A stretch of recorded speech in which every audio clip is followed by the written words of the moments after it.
कैथल जिले में चुनाव आयोग की वेबसाइट को हैक करने का मामला सामने आया है, जिसमें आम आदमी पार्टी के कार्यकर्ता द्वारा रैली के आयोजन के लिए जिला प्रशासन से प्रशासनिक अनुमति मांगी थी, जिसके आवेदन को रिजेक्ट कर दिया गया और जवाब में अभद्र भाषा का इस्तेमाल किया गया। इसके साथ ही दूसरे सर्टिफिकेट पर हीरोइन की फोटो लगाकर आवेदन को रद्द कर दिया गया। इस मामले में हरियाणा आप पार्टी के उपाध्यक्ष अनुराग ढांडा ने कहा, चुनाव की निष्पक्षता चुनाव आयोग पर निर्भर करती है और लोकतंत्र के लिए एक निष्पक्ष चुनाव आयोग जरूरी है। आम आदमी पार्टी ने अपने अपने कार्यक्रमों के लिए कैथल डिस्ट्रिक्ट में हमने आवेदन किया था, जिसमें जवाब में हमें भद्दी भद्दी गालियां चुनाव आयोग की तरफ से भेजी गई और परमिशन रिजेक्ट कर दी गई। अनुराग ढांडा ने भाजपा पर निशाना साधते हुए कहा कि क्या पूरे देश में चुनाव आयोग के दफ्तरों में भारतीय जनता पार्टी के लिए जनता पार्टी के IT सेल के लोग और भारतीय जनता पार्टी के एजेंट चुनाव आयोग के दफ्तर चला रहे हैं? क्या किसी पार्टी के द्वारा आवेदन करने पर इस तरह का व्यवहार शोभनीय है? अनुराग ढांडा ने हरियाणा चुनाव आयोग और राष्ट्रीय चुनाव आयोग से इस मामले में तुरंत दखल देने का आग्रह किया। देखिए, निष्पक्ष चुनाव के लिए चुनाव आयोग का निष्पक्ष होना बेहद जरूरी है और आज जो हालात बने हैं, कैथल के अंदर हमने परमिशन के लिए अप्लाई किया तो जवाब में न सिर्फ उस परमिशन को चुनाव आयोग के दफ्तर से रिजेक्ट कर दिया गया, बल्कि भद्दी गालियां उसमें लिख करके भेजी गई। अगर चुनाव आयोग के कार्यालय से हमारी पार्टी के प्रति ऐसी दुर्भावना नजर आती है तो फिर हम कैसे विश्वास करें कि चुनाव आयोग निष्पक्ष है। इस मामले में कड़ी से कड़ी कार्रवाई सीनियर अधिकारियों पर होनी चाहिए और ऐसी नजीर स्थापित की जानी चाहिए ताकि देश के लोगों में यह संदेश जाए कि चुनाव आयोग न्यूट्रल है, निष्पक्ष है। दिल्ली में भी हमने देखा कि जिस तरीके से आतिशी जी को जो चुनाव आयोग ने नोटिस भेजा, उस नोटिस के मेल पे आने से आधा घंटा पहले भारतीय जनता पार्टी के लोग मीडिया में खबरें चलवा रहे थे कि आतिशी जी को नोटिस भेज दिया गया। तो क्या चुनाव आयोग के दफ्तर में भारतीय जनता पार्टी के एजेंट, भारतीय जनता पार्टी के IT सेल के ट्रोल बैठ करके चुनाव आयोग के दफ्तर को चला रहे हैं? ये एक सवालिया निशान चुनाव आयोग के कामकाज करने के तरीके पर, चुनाव आयोग की मंशा पर और चुनाव आयोग की निष्पक्षता पर लगा है, जिसको दूर करना चुनाव आयोग का काम है। एक वियर्ड सा ये मैसेज दिया गया कि कुछ कर्मचारियों को हमने सस्पेंड कर दिया है क्योंकि वेबसाइट हैक हो गई थी। मेरा सवाल स्पष्ट है कि ये वो वेबसाइट है जिससे लिंक क्लिक करके जहां ये सब आवेदन किए जाते हैं, इसी वेबसाइट के ऊपर चुनाव के रिजल्ट आते हैं। मैं ये पूछना चाहता हूं कि अगर ये वेबसाइट इतनी इनसिक्योर है कि ये हैक हो सकती है, कल को ये कह देंगे चुनाव के रिजल्ट हैक हो गए, परसों पता चलेगा कि EVM हैक हो गई।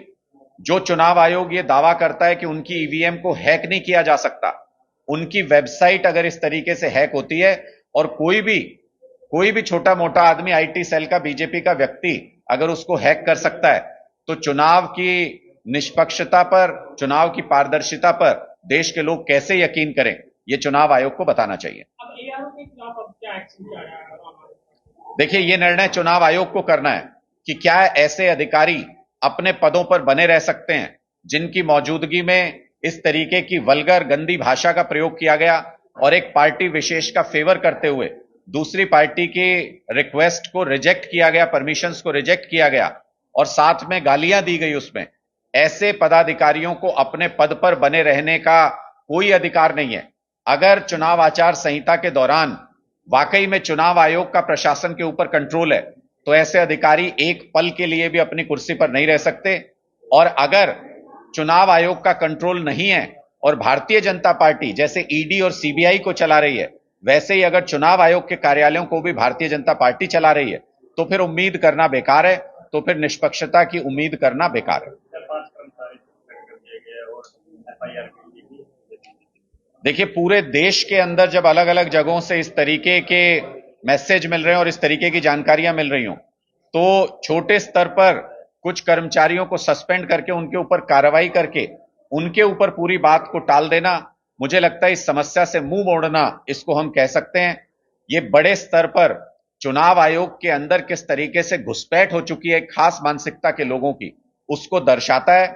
चुनाव आयोग को अपने सिस्टम्स को दुरुस्त करना चाहिए और ऐसे तमाम लोगों के लिए नजीर स्थापित करनी चाहिए ताकि आगे से कभी भी चुनाव आयोग की निष्पक्षता पर सवालिया निशान न लग सके। जिला प्रशासन के संज्ञान में मामला आने के बाद एआरओ ब्रह्म प्रकाश ने तुरंत प्रभाव से 5 कर्मचारियों को निलंबित कर दिया है। उन्होंने इस पूरे मामले की जांच करने के लिए पुलिस को पत्र लिखा है।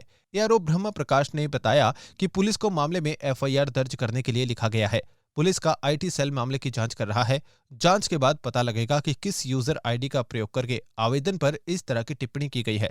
जिस कर्मचारी के पास यह यूजर आईडी या पासवर्ड होगा उसके खिलाफ कार्रवाई की जाएगी। इसमें हमारा है कि जो आपको पता ही है कि जो चुनाव मॉडल कोड ऑफ कंडक्ट लागू है और चुनाव चल रहे हैं, इसमें ईसीआई के इलेक्शन कमीशन ऑफ इंडिया का एक एनकोर पोर्टल है जिसमें ऑनलाइन परमिशंस ली जा सकती हैं। तो इसी सिलसिले में 2 एप्लीकेशन आई थी। आम आदमी पार्टी की तरफ से शुभम राणा ने अप्लाई किया था ऑनलाइन परमिशन के लिए।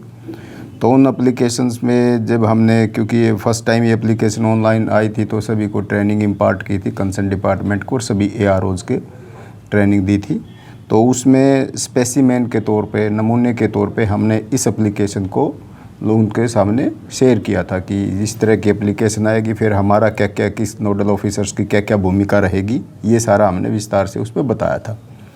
तो जो पासवर्ड उस टाइम भरा, तो उस टाइम जो मेरे यूजर आईडी से अल्टीमेट जो बहुत सारी परमिशंस, ज़्यादातर परमिशंस या तो एसडीएम कार्यालय बतौर एसडीएम या एआरओ के ऑफिस से जारी होती हैं।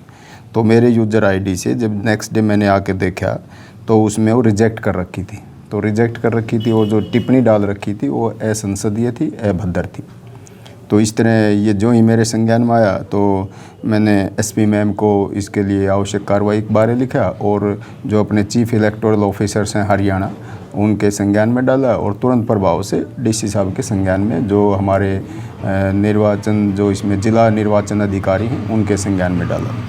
तो इसमें जो भी हमारे स्तर पे हमें जो इसमें इस प्रोसेस में लोग इन्वॉल्व थे, जिनके पास भी पासवर्ड हो सकता है, उन सभी को त्वरित कार्रवाई करते हुए निलंबित कर दिया।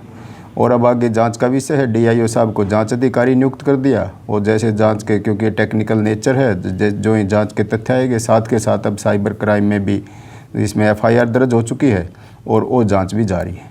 जल्द ही जो है सही दोषी होगा उसको, उसके खिलाफ सख्त कार्रवाई अमल में लाई जाएगी। जो डिफरेंट डिपार्टमेंट से एनओसी लेकर हमने उनकी परमिशन इशू कर दी थी, दोनों की। एक थी शायद 7 तारीख की परमिशन उन्होंने सीख की थी, तो दोनों में परमिशन ग्रांट कर दी गई है। अब आप देखो अपने आसपास की हर खबर अंबाला ब्रेकिंग न्यूज पर। अंबाला से जुड़ी तमाम खबरों के लिए आप आज ही हमारे फेसबुक पेज को लाइक करें, हमें यूट्यूब पर भी सब्सक्राइब करें और अपने एप्पल या एंड्रॉयड फोन के प्ले स्टोर से आज ही हमारी app Ambala breaking news download करें। अगर आप भी हमें कोई खबर देना चाहते हैं तो हमें हमारे व्हाट्सएप नंबर पर वीडियो भेज सकते हैं। हमारा व्हाट्सएप नंबर है 9315348868।